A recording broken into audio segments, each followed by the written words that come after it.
네, 안녕하십니까. 저 소개받은 서울아산병원의 내과 김명환입니다.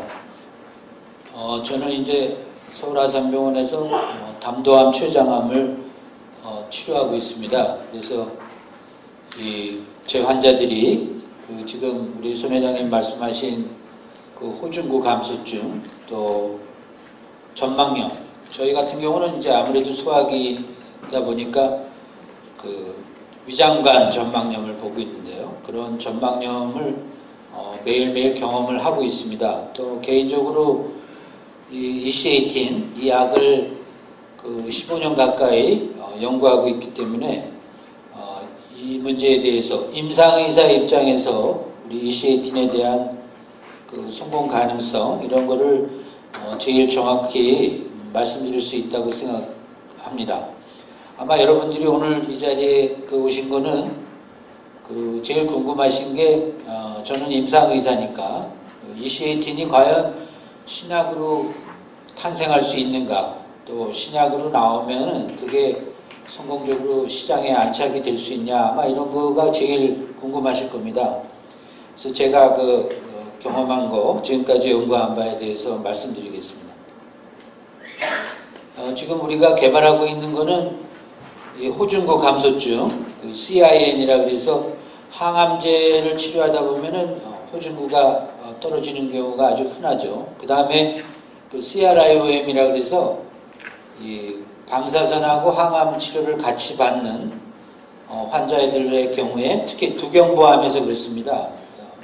두경부암인 경우에 이제 구강전막염이 발생하고요. 그 다음에 ARS라 그래서 이거는 이제 사고로 일어나는 건데 아주 짧은 시간 내에 보통 수분 내에 아주 많은 양의 방사선에 노출이 되면은 저희가 ARS라고 부르는데 흔하게는 이제 원자력 발전소에 이제 방사능 노출이 사고로 일어났을 때 그런 걸 연상하시면 되겠습니다. 지금 엔지캠에서 이 새 질환에 대한 임상을 진행하고 있고, 특히 이제 임상 이상에 이 두 질환이 들어가 있고, 저희가 이 세 질환이 발생 기전이 거의 같습니다. 또 하나는 EC18이라는 약이 이 세 질환에 듣는 그런 작용 기전이 거의 유사합니다. 이건 굉장히 중요한 의미를 갖는데, 우리가 어떤 제한된 인력, 제한된 시간, 또 제한된 연구비를 통해서 임상 실험을 완성해야 되는데 이것들이 지금 서로 유기적으로 연관이 있다는 거죠. 그래서 저희로서는 이러한 적응증을 잡았다는 것이 성공 가능성을 아주 높여준다고 개인적으로 생각하고 있습니다. 얼마 전에 저희가 FDA로부터 이 ARS에 대한 Orphan Drug Designation을 저희가 받았죠. 이거는 어떤 의미가 있냐면은 물론 경제적으로도 굉장히 의미가 있습니다. 이 Orphan Drug Designation을 받아서 원숭이 실험을 마치면 저희가 바우처를 얻는데 그 바우처를 딴 회사에 팔 수가 있습니다. 가장 최근에 이러한 바우처가 3천억 원 이상의 가치로 팔렸었죠. 그런 걸 떠나서 이 ARS의 증상을 보면은 크게 이제 세 가지 이렇게 나누는데 이 골수 기능 저하로 인해서 호중구 감소증이 일어나가지고 감염으로 많이 사망하게 됩니다.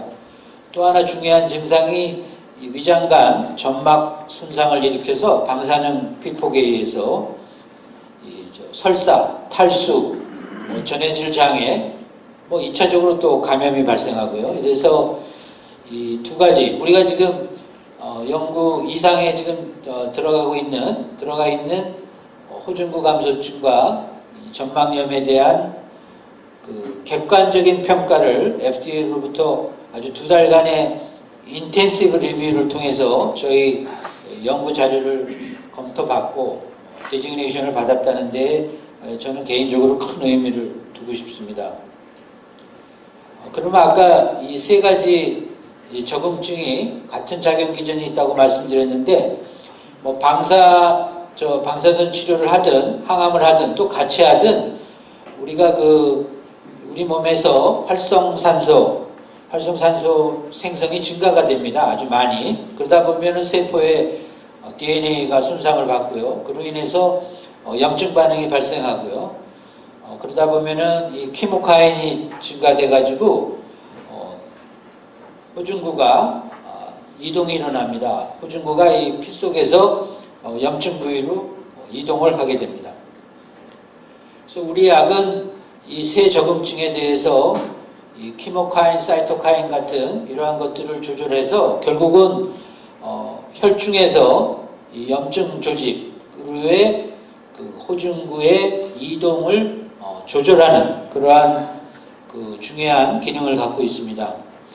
우리가 항암 치료를 하면은 이 암 조직만 다치는 게 아니고 암 조직만 죽는 게 아니고 우리 몸에서 정상 조직이 손상을 받습니다. 그 정상 조직이라는 것은 특히 이 턴오버가 빠른 세포죠. 그래서 아주 활발히 증식하고 또 죽고 증식하는 세포인데 그게 이제 구강점막부터 위장관에서 이 직장까지 이게 한 통입니다. 그냥 연결이 되어 있죠. 이 세포들이 손상을 받게 되어 있습니다. 그래서 그쪽으로 빠져나가는 호중구가 상당합니다. 또 최근에 이러한 그 호중구가 이 혈중에서 염증 조직으로 이동을 하는 것이 계속적으로 호중구가 혈중에서 염증 부위로 빠져나가면은 염증이 해결이 안 됩니다. 계속 염증이 있어요. 레졸루션이라고 해서 염증이 가라앉지를 않습니다. 그렇게 되면 이제 결국 이제 사람이 손상이 와서 기관 손상을 받죠. 중요한 폐랄지 또 뭐 심장이랄지 여러 가지 손상을 콩팥이랄지 그래가지고 사망하게 되는 겁니다. 그래서 최근에는 이러한 그 호중구의 지속적이고 또 과한 그 이동은 염증에서 안 좋다는 게 아주 이뮤놀로지 우리 면역학 하는 사람에 있어서 굉장히 중요한 이슈로 되어 있습니다.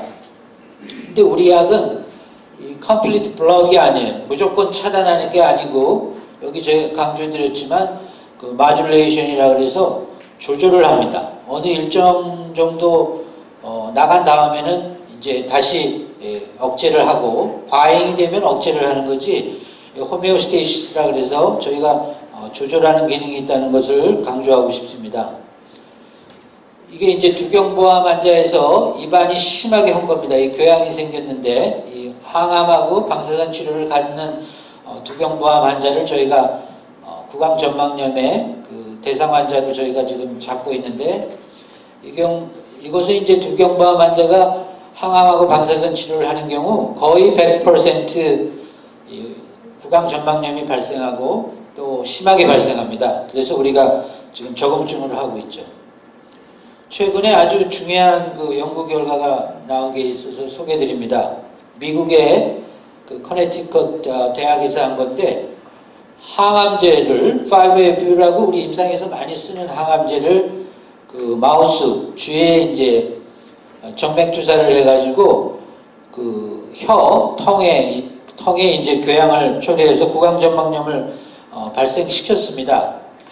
근데 이 쥐에서 그 피 검사를 했고 그 다음에 골수를 또 채취했고요. 또 그 구강점막염이 생긴 그 혀를 갖다가 또 조직 검사를 했습니다. 이렇게 세 개를 동시에 실험하는 거는 사람에서는 할 수가 없습니다. 그거는 윤리적인 문제로 절대 안 되는 건데 이 마우스에서 보시니까 5FU를 이틀 간격으로 한 일주일 이상 주니까 호중구가 이렇게 정상에서 많이 감소했고요. 이건 뭐 당연히 기대가 됩니다. 또 이거는 대조군이고요. 이게 이제 그 마우스 5FU 받은 마우스인데 골수를 검사해 보니까 골수의 그 호중구가 정상보다 훨씬 떨어져 있습니다. 이건 뭐 저희 다 아는 얘기입니다. 그 항암제를 주면은 골수 기능이 떨어진다는 거. 근데 재밌는 거는 이 구강점막염이 왔던 거기를 보면 요 빨간 거 보이실지 모르겠는데 이 빨간 점이 대조군에서는 전혀 안 보이는데 이게 그 호중구를 형광 염색한 겁니다. 그래서 이 구강 내에 아주 그 호중구가 많이 치민이 되어 있다는 거죠. 원래 정상적으로 이렇게 호중구가 혈중에서 떨어져 있으면 절대 유출이 돼서는 안 되죠. 그래서 이러한 거는 저희가 항암제를 주면은 그 호중구가 이 염증 부위로 많이 빠져나간다는 그러한 그 저희 이론을 뒷받침해주고 있고, 또한 구강전망염에서도 역시 같은 기전으로 이러한 호중구 유출이 병의 진행에 중요하다, 그런 거를 저희가 알 수 있었습니다. 이 지금 CIN이나 호중구 감소증이나 이 CRIOM에 대한 우리 약은 암을 직접적으로 치료하지는 않죠. 항암제 그 자체는 아닙니다. 그렇지만 아주 그 임상에서 꼭 필요한 약인데, 그 이유는 그 많은 항암제들이 요즘에 쏟아져 나오지만 대부분의 약들이 여전히 이러한 그 호중구 감소증이나 전방염의 문제가 계속 안고 있고요. 무엇보다 중요한 거는 이러한 그 CIN이나 CRIOM이 그 암 치료 성적, 특히 그 수명이죠. 서바이벌에 영향을 미친다는 겁니다. 그러니까 이러한 그 질환이 그 항암 치료 성적에 영향을 미치기 때문에 매우 중요합니다. 예를 들어 이 악성 임파종 환자에서 저희가 봤더니요, 우리가 예를 들어 저는 췌장암을 보지만은 췌장암 같으면은 6개월 동안 그 치료를 하는데, 그때 다 사이클이 있습니다. 그래서 일정 기간 내에 일정량 이상의 항암제가 투여돼야 됩니다. 근데 만약 이게 요 그래프는 우리가 원했던 거에 한 90% 이상의 항암제가 일정 기간 들어간 거고요. 여기 보시면 그 85% 미만으로 항암제가 기간 내에 들어간 그룹 보면은 이 서바이벌, 이 생존 기간에 아주 유의한 차이가 관찰되었습니다. 그러니까 특히 유방암이나 또 이 두경부암에서는 방사선 치료가 하루라도 빠지면 상당히 문제가 된다고 되어 있어요. 또 유방암에서도 마찬가지입니다. 이 CIN, 그 중성구가 감소하는데, 호중구가 감소하는데, 그로 인해서 항암제가 들어가야 되는데 연기되거나 용량이 줄게 되면은, 그게 반복이 되면은 그 치료 성적에 결정적인 영향을 미칩니다. 따라서 우리가 지금 이 CIN이나 CRIOM을 적응증으로 한 거는 저희가 이 단순한 감염의 문제를 떠나서 지금 암 치료 성적에 영향을 준다, 다시 말씀드리고 싶고요. 그 다음에 이 전망염은 저희가 지금 두경부암에서 구강 전망염을 대상으로 하고 있지만, 이 항암제, 방사선 말고 모든 항암제가 상당수가 이 장에 그 전망염을 처리합니다. 그래서 설사하고 복통 환자가 굉장히 많아요. 물론 두경부암보다는 덜 심하지만, 그래서 앞으로 이러한 적응증 확대가 다 가능하다고 말씀드릴 수 있습니다. 반대로 이 GCSF, 우리 CIN에서 우리하고 갖고 경쟁해야 될 GCSF는 작용 기전이 골수에서 작용합니다. 골수에 보면은 이렇게 조혈 모세포서부터 이 호중구, 성숙된 호중구가 나올 이 단계가 되어 있는데, 이 단계를 아주 빨리 진행하게 되죠. 그래서 GCSF는 골수를 자극해가지고 호중구 숫자를 올리기 때문에 어떤 경우에는 이렇게 비성숙 세포들이 많이 나옵니다.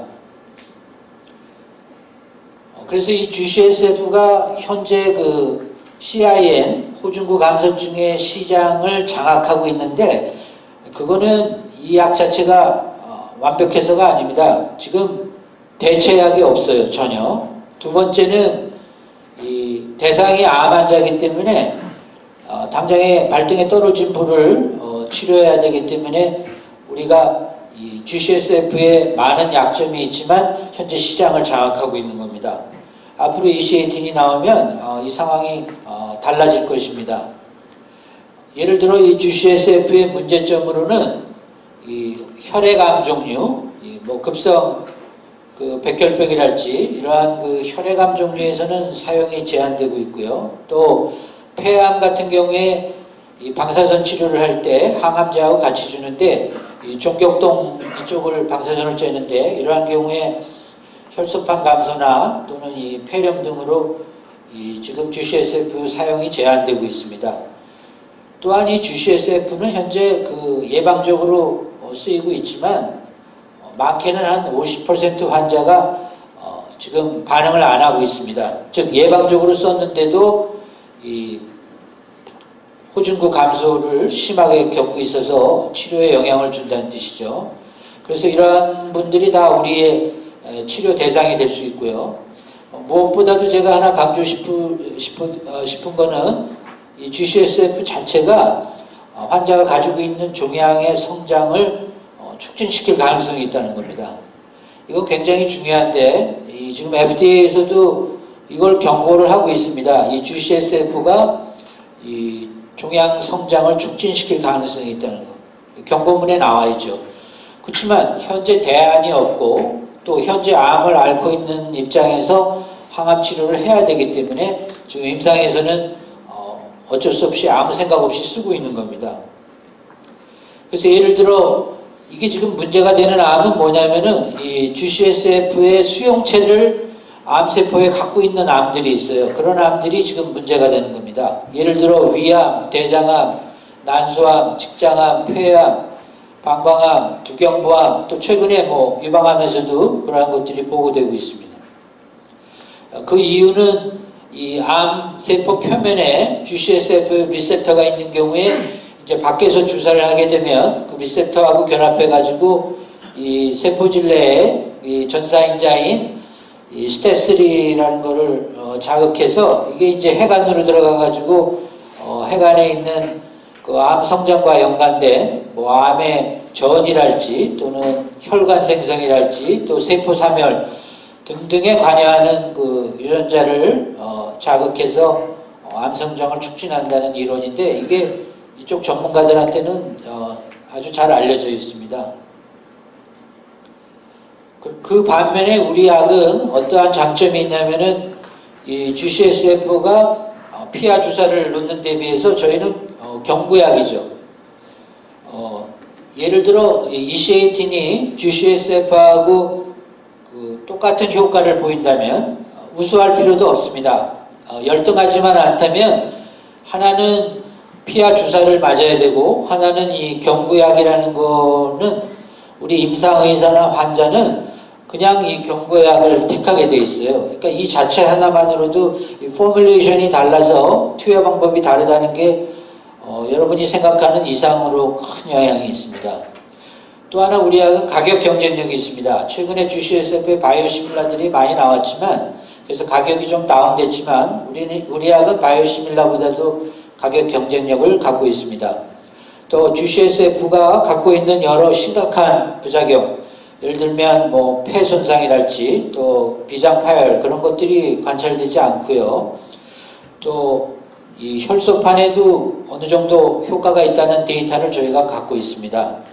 무엇보다도 또 이 암에 있어서는 그 전이를 억제하는 그런 효과를 저희가 갖고 있는데 이건 제가 실험한 건데 이 햄스터에서 담도암 그 세포를 정맥 주사했습니다. 그래가지고 나중에 그걸 sacrifice 시켜가지고 이 이게 양쪽 폐입니다. 폐가 좌우에 있는데 폐를 갖다가 우리가 검사를 해봤습니다. 그랬더니 이시에이틴을 주지 않은 분은 이렇게 여기 보시다시피 폐에 그 결절들이 많이 보이는 전이가 보인 반면에 이시에이틴을 준 분은 아주 그 육안적으로 보기에도 폐가 깨끗했고 현미경으로도 이 전이된 암세포를 관찰할 수 없었습니다. 그래서 저희가 지금 그 전이를 억제하는 이시에이틴의 효과에 대해서 같이 연구하고 있습니다.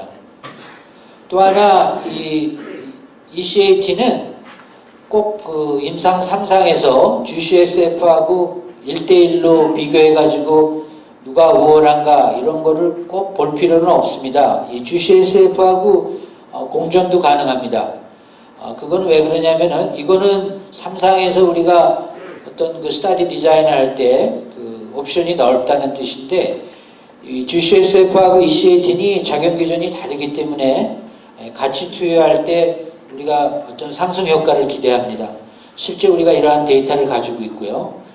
예를 들어 GCSF를 쓰다가 효과가 없는 경우 우리하고는 스위치할 수도 있고요. 또한 고령이나 또 심장이나 폐질환 등의 그러한 코모비디티가 있어서 우리가 그러한 이 호중구 감소증에 아주 고위험군인 경우 우리가 같이 처음부터 투여할 수 있습니다. 이 그림을 보시면은 이게 만화인데요. 이 쥐가 이 환자한테 뭐라고 얘기하냐면 걱정하지 말라. 나도 당신과 똑같은 질환이 있었고 그런데 이러한 약을 치료해서 내가 낫으니까 걱정하지 말라고 이제 이 치료를 받고 있는 환자를 안심시키고 있는데 우리가 동물 실험에서 아주 효과가 있고 독성이 없는데도 불구하고 임상 실험에서 실패하는 이유는 결국 이 사람만이 가장 진정한 의미의 그 모델이 될 수 있기 때문입니다. 그런데 우리 EC18은 우리가 이러한 그 사람 데이터를 많이 갖고 있어요. 우선 우리가 이 록피드라는 건강기능식품을 EC18이 갖고 있는데 이거는 이 전략적인 면에서 아주 중요한 겁니다. 임상실험 성공에 있어서. 그래서 우리는 지금 지난 수년간 수백 명이 넘는 그러한 암 환자들이 이 EC18을 건강기능식품으로 복용해서 이 톡시시티가 심각한 게 없다는 걸 확인했습니다. 또한 제가 보여드리겠지만 췌장암 환자를 대상으로 이 EC18의 효과와 독성을 어느 정도 검증을 했습니다. 이건 이미 퍼블리시 했는데요. 췌장암을 대상으로 이 잼스타빈하고 얼로티닙이라는 항암제를 투여받았고 EC18군은 이제 여기에다 EC18을 같이 복용했습니다. 그래서 비교를 해봤더니 이 호중구 감소증이 일어난 환자가 이 EC18을 먹은 분은 37%였는데 대조군은 81%로 통계적 유의한 차이가 있었고 또한 베이스라인에서 이제 호중구가 떨어지는 그 폭을 봤는데 50% 75% 이상 떨어지는 것도 양군 간에 아주 유의한 차이를 봤습니다. 이미. 또한 이 그 췌장암 환자를 3달간 이게 한 달, 2달, 3달인데 3달간 EC18을 매일 복용시켰습니다. 그랬더니 3달간 특별한 부작용이 없었고 이 대조군에 비해서 이 호중구가 유의하게 그 유지되고 있는 것을 잘 보여주고 있습니다. 1이라는 게 베이스라인인데요. 우리 약은 베이스라인에 어느 정도 도달하면 더 이상 증가를 안 시킵니다. 이게 바로 모듈레이션입니다. 조절하는 거죠. 예를 들어 컴플리트 블락 같으면은 이게 계속 올라가야 됩니다. 또한 GCSF 같은 경우는 매일 놓으면 이거 한없이 올라갑니다. 호중구 숫자가요. 그렇지만 우리 약은 우리 몸에 필요한 정도만을 조절하고 있다. 이건 굉장히 중요한데 우리가 항암제를 할 때 호중구 숫자가 1000개만 넘으면 양을 줄이거나 연기하지는 않아요. 정상은 3000 이상이 돼야 됩니다. 그러니까 정상까지 갈 필요가 없어요. 1000개만 넘으면 되기 때문에 우리 약이 부작용이 없다는 것이 아마 이러한 그 과하지 않은 호메오스테이시스를 우리가 얻을 수 있다는 그러한 것 때문에 그 부작용이 없다고 생각하고 있습니다. 이 지금 신약 개발의 역사를 보면은 우리 약이 그 모범적인 그 경과를 똑같이 밟고 있어요. 얼마 전에 그 노벨 생리의학상을 받은 개똥쑥에서 나온 말라리아 치료제, 또 버드나무 껍질에서 나온 아스피린, 또 제가 많이 쓰고 있는 이 간담도 담석에 많이 쓰고 있는 그 곰의 쓸개에서 담즙산을 채출해가지고 합성해서 그 얼소디옥시콜릭 애시드라고 저희가 임상에서 많이 쓰고 있습니다. 그러니까 수천 년간 민간요법에 의해서 어느 정도 효능이 입증이 된 거를 우리가 핵심 성분을 뽑아서 합성을 해가지고 치료해야만 그 진정한 질병을 치료할 수 있습니다. 이러한 약을 우리가 지금 20년 이상 연구를 해서 지금 여기에 온 겁니다. 그래서 이제는 결실을 맺을 때가 됐다 이렇게 생각하고 있습니다. 그래서 이게 마지막 슬라이드인데요. 그러면은 과연 EC18이 신약으로 개발돼서 시장에 안착할 수 있는 가능성은 어떻게 생각하느냐? 전 개인적으로 이 약의 효능에 대해서는 확신하고 있습니다. 그래서 제가 여기 있는 것도 이 약이 암 치료를 받는 모든 환자가 복용해서 큰 도움이 되시리라고 믿고 또 그러한 거를 빨리 나왔으면 하는 입장에서 제가 이 자리에 있는 겁니다. 감사합니다.